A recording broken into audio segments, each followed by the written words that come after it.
Welcome back, everyone. We have a really fascinating explainer lined up for you today, diving deep into the first quarter 2026 financial results from OCBC Bank. I'm your host, and joining me to unpack all these numbers from a pure, investor-focused perspective is our resident financial expert. Great to have you here. Hey, thanks for having me. We really do have some incredible data to go through today. First quarter results are always such a great temperature check on how a massive company is adapting to the broader global economy. And OCBC's latest report is honestly a masterclass in balance and strategic planning. It really is.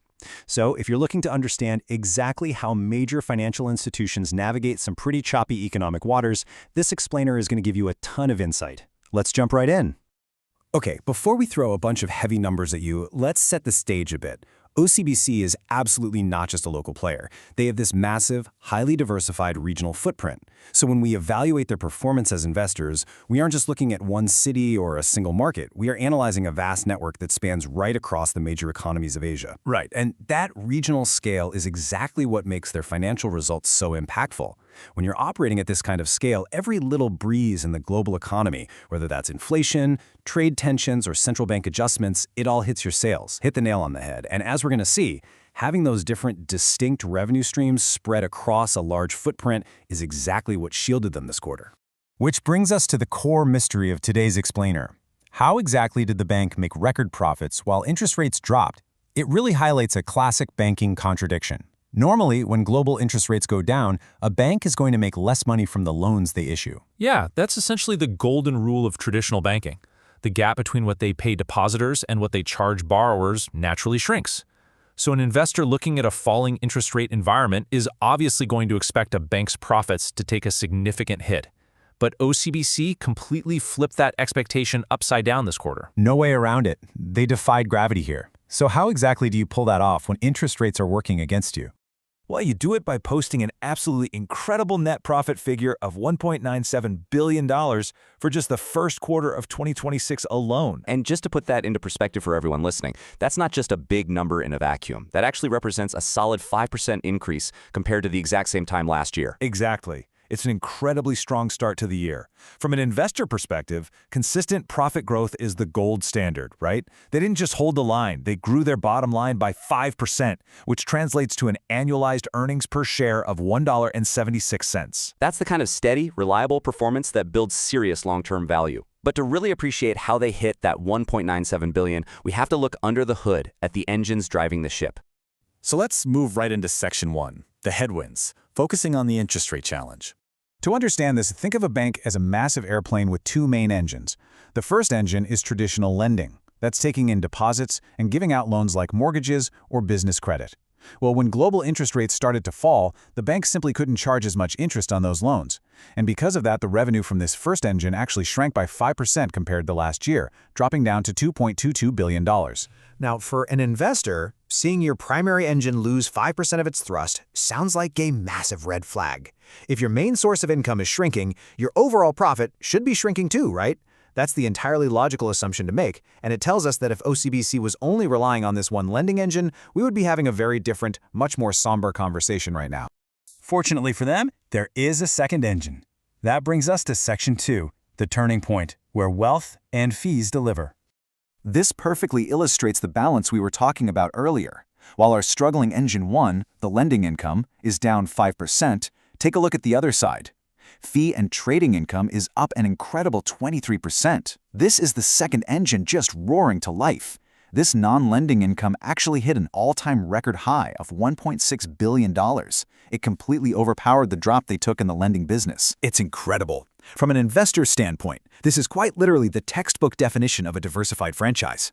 When one side of your business faces tough economic headwinds, the other side catches a massive tailwind. They made sure not to put all their eggs in the interest rate basket, and it paid off big time. Okay, so what exactly makes up this second engine?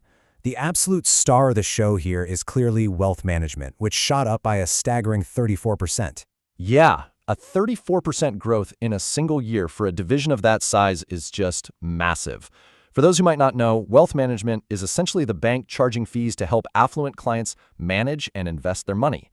It's a phenomenal business model for a bank because it doesn't require them to lend out their own capital. They're just earning straight fees for their expertise and services. Love that. And it wasn't just wealth management carrying the team, right? Customer trading income and insurance income also played huge roles. For sure, customer flow trading income, which involves things like helping corporate clients hedge against currency changes, that grew by 35%. And their insurance division also saw really strong underlying performance. So literally all the components of that second engine were firing in perfect unison. That sets us up perfectly for Section 3, Preparing for Rainy Days, where we look at how they are setting aside safety funds. Now, a crucial point here is understanding some of the terminology. They reported on allowances for non-impaired assets. That essentially means the bank is building a massive emergency fund for loans that haven't even failed yet, just in case the broader economy turns sour. Right, so in banking terms, an allowance is basically money the bank takes out of its own profits and locks away in a vault. In this quarter alone, they set aside over $200 million in total allowances. But the vast majority of that, about $191 million, was specifically for these non-impaired assets. Meaning the customers are still paying their loans perfectly fine right now, but the bank is putting millions of dollars aside anyway. Precisely. They refer to them as management overlays. It's basically the bank looking out the window, spotting some dark clouds gathering in the global economy, and deciding to buy an umbrella well before it actually starts raining. And as an investor, you absolutely love to see this. It proves leadership is being conservative and prioritizing long-term stability over just artificially padding their short-term numbers. Let's turn our attention to the future with Section 4, the horizon, looking at future risks and growth. Let's break down their outlook, starting with the opportunities. What are the really big catalysts for growth moving forward? Well, a major catalyst is their upcoming integration of PT Bank Commonwealth over in Indonesia. They estimate this is going to be fully completed in the second half of the year. This move gives them a massive new pool of customers and deposits in literally one of the fastest-growing economies in the entire world. And of course, they plan to just keep expanding that highly profitable wealth business we were just talking about. But looking at the other side of the equation, the risks are definitely not insignificant here. We've got major geopolitical tensions, the Middle East conflict, which is heavily impacting global energy prices, and the ever-present threat of trade tariffs and inflation. These are very serious, highly interconnected macro risks. If inflation spikes again because of energy prices or new trade tariffs, it impacts everyone's ability to pay back their loans, which is exactly why they were setting aside all those safety funds we just discussed. It shows they are wide awake to the reality of the global situation. To really summarize their overall defensive and offensive posture, we have a direct quote here from their Chief Executive Officer, Tan Teck Long. He stated, and I quote, "With our strong capital, funding, and liquidity position, diversified income streams, and disciplined risk management, we are well positioned to navigate uncertainties and deliver sustainable long-term value." I think that ties everything together perfectly. He touches on the strong capital, which are those safety funds we highlighted, and the diversified income streams, which was that incredible second engine of wealth management that completely saved the quarter. It's a very confident, holistic message to send out to investors. So, as we wrap up this explainer, I want to leave you all with a bit of a provocative thought. If a bank can hit absolute record profits while its primary lending engine is actually slowing down, what happens when both of those engines finally fire at full speed? It's such a great question to ponder. If interest rates stabilize in a way that allows their lending income to really bounce back, while their wealth management and fee income just continues this explosive growth, the compounding effect on their bottom line could be truly remarkable. It really highlights the immense potential energy stored inside a properly diversified company. Exactly. It completely changes how you view their baseline performance moving forward. Well, that brings us to the end of our analysis of OCBC's first quarter 2026 results. Thank you so much for joining me to break this all down. Anytime, it was my pleasure. And before we officially sign off today, please note, this content is intended to serve strictly and only as an informational, independent, objective summary of recent events and should in no way be interpreted, construed, or relied upon by any party as inside information or financial advice.